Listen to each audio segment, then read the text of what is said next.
Macherla Telugu Desam party కార్యాలయంలో మీడియాతో మాట్లాడిన మాచర్ల శాసనసభ్యులు జూలకంటి బ్రహ్మానందరెడ్డి ఈవీఎంలు పగలగొట్టి చరిత్రకెక్కిన మాచర్ల మాజీ శాసనసభ్యులు వైసీపీ పల్నాడు జిల్లా అధ్యక్షుడు పిన్నెల్లి రామకృష్ణారెడ్డి రైతులను ముంచిన సర్కారంటూ మాట్లాడటంపై స్పందించిన మాచర్ల శాసనసభ్యులు జూలకంటి బ్రహ్మానందరెడ్డి రైతులను ముంచిన సర్కార్పై అసెంబ్లీలో చర్చతో తేల్చుకుందాం రండి అంటూ జగన్మోహన్ రెడ్డికి వైసీపీ నేతలకి సవాల్ విసిరారు.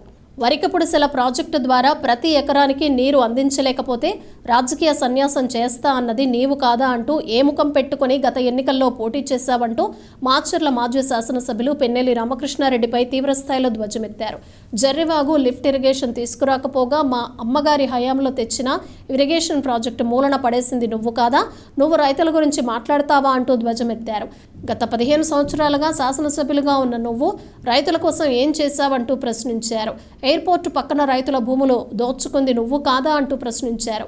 అసైన్డ్ భూములు దేవాదాయ భూములు దోచుకున్న మాట వాస్తవం కాదా, పల్నాడులో ప్రాజెక్టులు రాకుండా అడ్డుకున్న మాట వాస్తవం కాదా, బినామీలతో పాస్బుక్లు బ్యాంకులలో పెట్టి ₹1 కుంభకోణం చేసిన మాట వాస్తవం కాదా, వీటన్నింటిపై విచారణ తప్పదంటూ మాచర్ల మాజీ ఎమ్మెల్యే పిన్నెల్లి రామకృష్ణారెడ్డిపై ఫైర్ అయిన మాచర్ల శాసనసభ్యులు జూలకంటి బ్రహ్మానందరెడ్డి తొడలు కొట్టాడు, మీసాలు దువ్వాడు. ఎస్ఎస్ అంటూ గంభీరాలు పలికిన మాజీ మంత్రి పులిచింతల ప్రాజెక్టు ఎందుకు పూర్తి చేయలేకపోయారంటూ ఇరిగేషన్ మాజీ మంత్రి అనిల్ కుమార్ యాదవ్పై వ్యంగ్యాస్త్రాలు సంధించారు. పులిచింతల ప్రాజెక్టులో జరిగిన అవకతవకలపై రాష్ట్ర ప్రభుత్వం చర్యలు తీసుకోవాలని కోరారు. తుగ్లక్ పాలన వలన రాష్ట్రం నష్టపోయిందని తెలిపారు. రైతులకు ఏ ప్రభుత్వంలో అన్యాయం జరిగిందో, ఏ ప్రభుత్వంలో న్యాయం జరిగిందో చర్చించుకునేందుకు సిద్ధమా అంటూ జగన్మోహన్ రెడ్డికి సవాల్ విసిరారు. వరికిలపుడిసెల ప్రాజెక్టు ₹14 కోట్ల మంజూరు చేయడం జరిగిందని, మార్చిలో స్పష్టమైన నిర్ణయం వస్తుందని, మీలాగా మాట తప్పమని, రైతుల్ని మోసం చేయమని, వరికపుడిసెల ప్రాజెక్టు పూర్తి చేయలేకపోతే మళ్లీ రాజకీయాల్లోకి ఓటు అడగనని, రాజకీయాల నుంచి పూర్తిగా తప్పుకుంటానని ఛాలెంజ్ చేశారు. నాగార్జున సాగర్ ప్రాజెక్ట్ ఏరియాలో మరి నా రైట్ బ్యాంక్ ఏదైతే ఉందో అక్కడ ఈరోజు వరకు కూడా స్థానిక పరిపాలన లేకపోవటం, డ్యామ్ అథారిటీస్ మీదనే ఆధారపడిపోవటం, నిధులు లేక మరి నాగార్జున సాగర్లో ఎవరైతే నివసిస్తున్నారో వాళ్ళకి సరైన వసతులు కూడా లేక చాలా ఇబ్బందులు పడుతూ ఉన్నారు. ఈరోజు గౌరవ ముఖ్యమంత్రి గారు ఆదేశాలు ఇవ్వటం జరిగింది. నాగార్జున సాగర్ని పంచాయతీగా ప్రకటించమని చెప్పేసి ఈ సందర్భంగా మంచి వార్తతోటి మొదలు పెడతా ఉన్నాను. ఇకపోతే ప్రజాస్వామ్య పరిరక్షకుడు ఈవీఎంలు ధ్వంసం చేసి మరి చరిత్రకెక్కిన మాచర్ల మాజీ శాసనసభ్యుడు వైసీపీ జిల్లా అధ్యక్షుడు ఒక గొప్ప స్టేట్మెంట్ ఇచ్చాడు. అబద్ధపు సాక్షి, అంతరాత్మ లేని సాక్షిలో రైతుల్ని ముంచిన సర్కార్ అంట. ఎవరు ముంచారు రైతుల్ని ఈ రాష్ట్రంలో? మీ ఎన్నికల వాగ్దానాలేంటి? మీరు అమలు చేసినవేంటి? ఒక్కొక్కడిగా చెప్తాను. ముందు నీతోటే మొదలు పెడతాను పిన్నెల్లి. వరికపుడిసెల ప్రాజెక్టుని ప్రతి ఎకరాకి కానీ నీరు అందించకపోతే రాజకీయ సన్యాసం చేస్తానన్నది నువ్వు కాదా? ఈ పల్నాడులో ప్రతిసారి వరికపుడిసెల ప్రాజెక్టులో పేరు చెప్పి ఓట్లు వేయించుకున్న వ్యక్తి నువ్వు కాదా? మరి ఏ మొహం పెట్టుకొని మొన్న ఎన్నికల్లో పోటీ చేశావు? ఏ మొహం పెట్టుకొని ఈరోజు రైతుల గురించి నువ్వు మాట్లాడుతూ ఉన్నావు? జరివాగు లిఫ్ట్ ఇరిగేషన్ నువ్వు తేలేదు సరిగదా.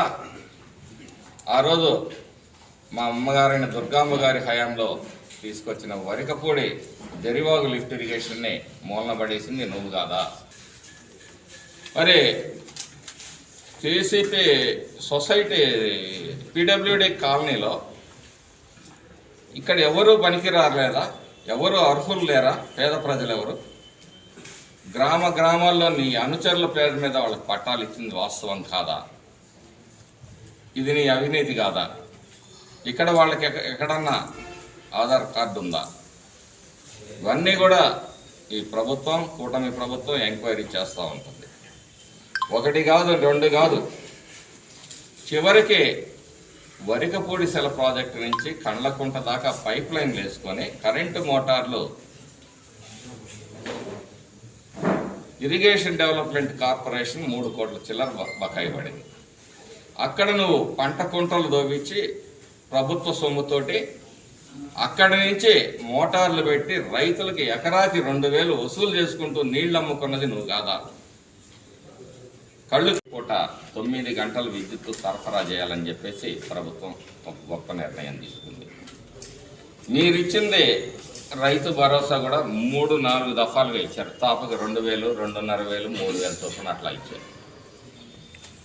కాబట్టి మీలాగా రైతుల్ని మోసం చేయాలని చెప్పేసి తెలుగుదేశం ప్రభుత్వం, కూటమి ప్రభుత్వం అనుకోవటం లేదు. నేను ఈ వేదిక ద్వారా వైసీపీ జిల్లా నాయకుడికి కానీ ఈ జిల్లాలో ఉన్న నాయకులకు కానీ సవాల్ విసురుతా ఉన్నాను. చర్చకి రండి, బహిరంగ చర్చకి. రైతులకు మీరేం చేశారో, గతంలో తెలుగుదేశం ప్రభుత్వం ఏం చేసిందో, భవిష్యత్తులో తెలుగుదేశం ఏం చేసి చూపించబోతుందో మీకు గణాంకాలతో సహా కూడా మేము వివరిస్తాం. ఈరోజు రైతుల గురించి నువ్వు మాట్లాడతావా? మార్కెట్ సెస్ 0.25% ఉన్నది, ఈరోజు 1% పెంచింది మీ ప్రభుత్వం కాదా? అలాగే దేశంలో కౌలు రైతుల ఆత్మహత్యలో 3వ స్థానంలోనూ, రైతు ఆత్మహత్యల్లో 2వ స్థానంలో ఉన్న రాష్ట్రం మీ పరిపాలనలో ఆంధ్రప్రదేశ్కి దక్కలేదా? ల్యాండ్ టైటిలింగ్ యాక్ట్ తీసుకొచ్చి ప్రజలను బెదిరించి ఇష్టారీతిగా మరి వాళ్ళ దగ్గర నుంచి అడ్డగోలు రేట్లతోటి, మీకు నచ్చిన రేట్లతోటి కొనుగోలు చేసి తర్వాత ల్యాండ్ టైటిలింగ్ 22A నుంచి తప్పించిన దాఖలాలు లేవా? నువ్వెన్ని చేసావని చెప్పి ఈ సందర్భంగా అడుగుతా ఉన్నా. అట్లాగే పాస్బుక్కుల మీద, రైతు పాస్బుక్కుల మీద జగన్మోహన్ రెడ్డి బొమ్మ వేయించుకున్నారు. ఎవడాస్తికి ఎవడు వారసుడు? చివరికి రైతులు, ప్రజలు అందరి ఆస్తుల మీద హక్కులు పెట్టి తాకట్టు, రైతుల జీవితాలని, ప్రజల జీవితాలని తాకట్టు పెట్టే ప్రయత్నం మీరు చేస్తే చంద్రబాబు నాయుడు గారు అధికారంలోకి వచ్చిన వెంటనే ల్యాండ్ టైటిలింగ్ యాక్ట్ని రద్దు చేయటం జరిగింది. ఈ రాష్ట్రంలో రైతాంగానికి, ప్రజలందరికీ చంద్రబాబు నాయుడు గారు మరి విముక్తి ప్రసాదించాడని చెప్పి సందర్భంగా తెలియజేస్తా ఉన్నాను.